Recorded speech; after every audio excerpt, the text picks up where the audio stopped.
السلام عليكم ورحمة الله وبركاته.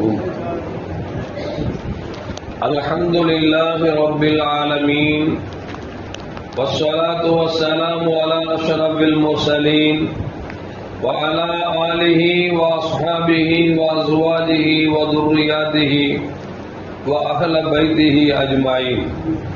சங்கைக்கும் மேன்மைக்கும் உரிய பெரியோர்களே, சகோதரர்களே, எல்லாம் வல்ல அல்லாஹு ஜல்ல ஜலாலு நாம் செய்யக்கூடிய எல்லா நற்காரியங்களையும் முகஸ்துதியின்றி இஹ்லாஸான முறையில் இறைவனுக்காக மட்டுமே செய்யப்பட்ட நல்வணக்கங்களில் நம் வணக்கங்களை அல்லாஹ் கபூல் செய்து கொள்வானாக. நாம் செய்யக்கூடிய வியாபாரங்களிலும் தொழில்துறைகளிலும் நஷ்டம் இல்லாத ஹலாலான முறையில் நிரம்ப லாபத்தை பெற்று அந்த லாபகரமான வாழ்க்கையை கொண்டு தம் தேவைகளையும் தேவையுடையவர்கள் தேவைகளை நிறைவேற்றக்கூடிய நல்ல பொருளாதாரத்தையும் உள்ள விசாலத்தையும் அல்லாஹ் நம் அனைவர்களுக்கும் வழங்கி அருள்வானாக. நம் கரங்களை என்றென்றும் கொடுக்கும் கரங்களாக ஆக்கி அருள்வானாக. யாசிக்கும் கரத்தை விட்டு அல்லாஹ் நம்மை பாதுகாத்துக் கொள்வானாக. கஞ்சத்தனம் என்கிற தீய பண்பை விட்டும் அல்லாஹ் நம்மை பாதுகாத்துக் கொள்வானாக. நம்மை உலகத்தில் வாழ வைக்கும் காலமெல்லாம் நோயினுடைய ஒரு ஆரோக்கியத்தோடு அல்லாஹ் நம்மை வாழச் செய்வானாக. அந்த ஆரோக்கியமான வாழ்க்கையை கொண்டு அல்லாஹ் ரசூலை நெருங்கக்கூடிய அனைத்து நல்லவர்களையும் புரியக்கூடிய நல்ல முத்தகீன்களின் கூட்டத்தில் அல்லாஹ் நம்மை ஆக்கி அருள்வானாக. திடீர் மரணங்களை விட்டும் தீய மரணங்களை விட்டும் நம்மையும் நம் குடும்பத்தையும் நம் சமூகத்தையும் அல்லாஹ் முழுமையான முறையில் பாதுகாத்துக் கொள்வானாக. மருத்துவமனையின் செலவினங்களை விட்டும் வேதனைகளை விட்டும் அல்லாஹ் நம்மை காத்தருவானாக. நம்மில் யாரெல்லாம் நோயால் பாதிக்கப்பட்டு வீடே கதி என்றும் ஆஸ்பத்திரியை கதி என்றும் அல்லல் பட்டும் அவதியுற்றும் இருக்கிறார்களோ அத்தனை மக்களுக்கும் வெகு விரைவில் நோயை போக்கி உடல் ஆரோக்கியத்தை வழங்குவதோடு அவள் குடும்பத்திற்கும் சமூகத்திற்கும் நல்ல பலன் தரக்கூடிய மக்களாக ஆக்கி அருள்வானாக. நாம் இந்த உலகத்தில் நாம் வாழ்ந்து வருகிற நேரத்தில் லா இலாஹ இல்லல்லாஹ் முஹம்மது ரசூலுல்லாஹ் என்ற கலிமாவை மொழிந்து ஜன்னத்துல் ஃபிர்தௌஸை கண்ணால் கண்டாக மகிழ்ந்து சிரித்த வண்ணமாக மரணிக்கக்கூடிய நிர்வாகியம் என்ற மக்களில் அல்லாஹ் நம்மை ஆக்கி அருள்வானாக. மரணித்தும் மரணிக்காத இறைநேசன் கூட்டத்தில் அல்லாஹ் நம்மை ஆக்கி அருள்வானாக. நாளை மறுமையிலே முத்து முஹம்மது ரசூலுல்லாஹி ஸல்லல்லாஹு அலைஹி வஸல்லம் அவர்களின் திருக்கரங்களால் ஹவ்துல் கௌசர் என்கிற தடாகத்தில் நீர்வருகி அன்னாரின் ஷஃபாஅத்தை பெற்று அன்னாரின் கரம் பிடித்து ஜன்னத்துல் ஃபிர்தௌஸ் என்ற உயர்ந்த சொர்க்கத்தில் அவர்களோடு சங்கமிக்கக்கூடிய நல்பாக்கியத்தை அல்லாஹ் நம் அனைவருக்கும் தந்தருவானாக. எல்லாவற்றுக்கும் மேலாக இறை அன்பை பெற்று இறைவனை பார்த்து பரவசம் அடையக்கூடிய அவருடைய லிக்காவையும் ருதாவையும் பெற்ற மக்களில் அல்லாஹ் நம்மை ஆக்கி அருள்வானாக. அருமையான மோமின்களே, உஸ்மான் இப்னு மதூன் ரலியல்லாஹு தஆலா அன்ஹு மக்காவில் இருக்கிற பொழுதே கண்மணி முஹம்மது ரசூலுல்லாஹி ஸல்லல்லாஹு அலைஹி வஸல்லம் அவர்கள் இவர்களை இஸ்லாத்தின் பக்கம் அழைக்க சிறு வயதிலேயே அவர்கள் இஸ்லாத்தை ஏற்றுக்கொண்டவர்கள் தான் உஸ்மான் இப்னு மதூன் என்று சொல்லக்கூடிய ஒரு சஹாபி. பெருமானார் ஸல்லல்லாஹு அலைஹி வஸல்லம் எப்பொழுதெல்லாம் அழைக்கிறார்களோ உடனுக்குடன் செவிமடுக்கக்கூடிய நல்ல குணாதிசயம் உள்ளவர்கள் இந்த உஸ்மான் இப்னு மதூன் ரலியல்லாஹு தஆலா அன்ஹு. மக்காவில் இஸ்லாமில் வாழ முடியாது என்று சொன்ன பொழுது, வாழ முடியாது என்ற சூழ்நிலைக்கு வந்த பொழுது கண்மணி முஹம்மது ரசூலுல்லாஹி ஸல்லல்லாஹு அலைஹி வஸல்லம் அவர்கள் முதலாக ஹபஷாவிற்கு ஹிஜ்ரத் செய்ய சொன்னார்கள். அப்படி பல சஹாபாக்கள் போனார்கள். அதில் ஒருவர்கள் தான் இந்த உஸ்மான் இப்னு மதூன் ரலியல்லாஹு தஆலா அவர்களும். அதற்கு பிறகு மீண்டும் மக்காவிற்கு வந்தார்கள். பெருமானார் ஸல்லல்லாஹு அலைஹி வஸல்லம் மதீனாவுக்கு சென்ற பிறகு இந்த உஸ்மான் மதூன் ரலியல்லாஹு தஆலா அவர்களும் சேர்ந்து பெருமானார் ஸல்லல்லாஹு அலைஹி வஸல்லம் அவர்கள் சென்ற இடத்திற்கு மீண்டும் ஒரு ஹிஜ்ரத் செய்தார்கள். இப்படி இரண்டு ஹிஜ்ரத்திலும் பங்கெடுத்துக் கொண்டவர்கள் தான் இந்த உஸ்மான் இப்னு மதூன் ரலியல்லாஹு தஆலா என்பதை மனதில் ஆழமாக பதித்துக் கொள்ள வேண்டும்.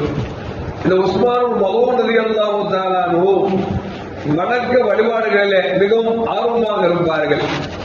எந்த அளவுக்கு என்று சொன்னால், துன்யாவின் மீது எந்த விதமான மோகமும் இல்லாமல் நாளை மரணை மட்டுமே நமக்கு போதும் என்று சொல்லி இறைவனின் பொருத்தத்தை அடைய, இறைவனால் படைத்து வைக்கப்பட்டிருக்கிற சொர்க்கத்தை அடைய அவர்கள் முடிந்த வரைக்கும் இந்த உலகத்தில் எந்த தேவையும் இல்லாமல் மறுமை என்று தங்கள் வாழ்க்கையை அவர்கள் வணக்க வழிபாட்டில் கழித்தவர்கள் தான் உஸ்மான் மதூன் ரலியல்லாஹு தஆலா அன்ஹு.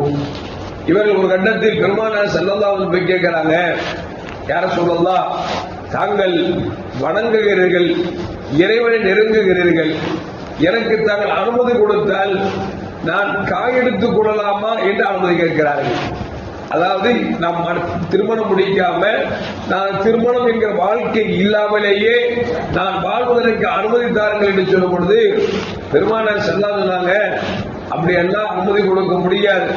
நான் திருமணம் முடித்து மனைவி மக்களோடு வாழுகிறேன், நான் பகலிலும் நோன்பு வைக்குகிறேன், இரவில் வணங்குகிறேன், யார் யாருக்கு என்னென்ன கடமைகள் இருக்கிறதோ அனைத்தையும் செய்கிறேன். எனவே உங்களுக்கு அப்படிப்பட்ட அனுமதி கொடுக்க முடியாது என்று பெருமானார் ஸல்லல்லாஹு அலைஹி வஸல்லம் மறுத்து விட்டார்கள். நல்லா யோசிச்சு பார்க்கணும்.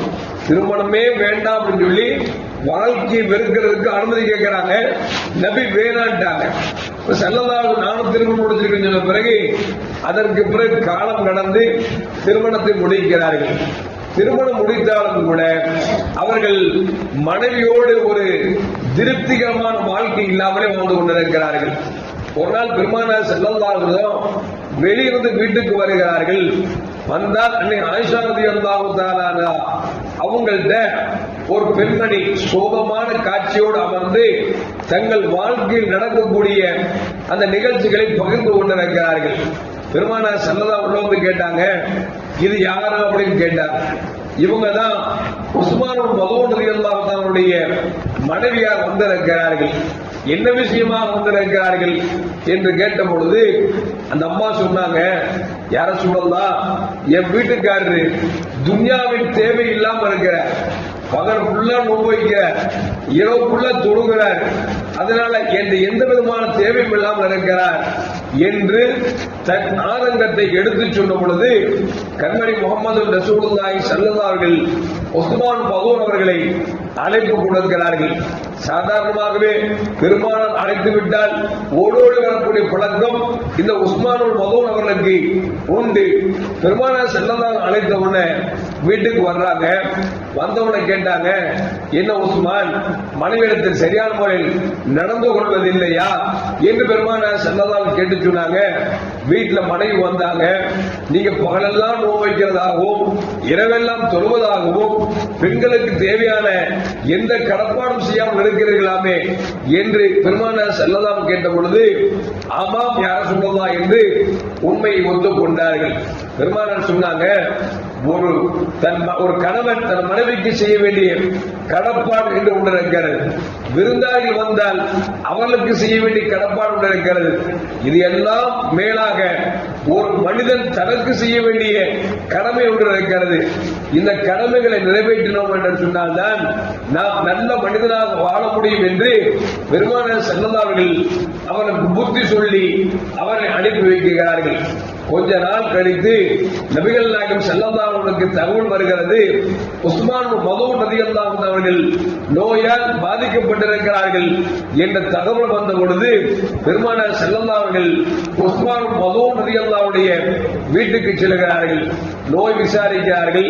விசாரித்தது மட்டுமல்ல, அவர்களுடைய தலையை தன் படியில் படுக்க வைத்து அவருக்காக ஓதியும் பார்க்கிறார்கள்.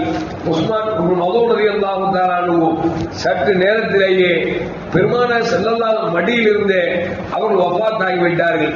பெருமானார் ஸல்லல்லாஹு அவர்கள் இந்த வஃபாத் ஆன நிகழ்வை பார்த்துவிட்டு நபிகள் நாயகம் ஸல்லல்லாஹு அவர்கள் கண்ணீர் வடிக்கிறார்கள். காரணம், பெருமானார் அழைத்த கூப்பிட்ட பொருளுக்கெல்லாம் ஓடோடு வரக்கூடியவர்.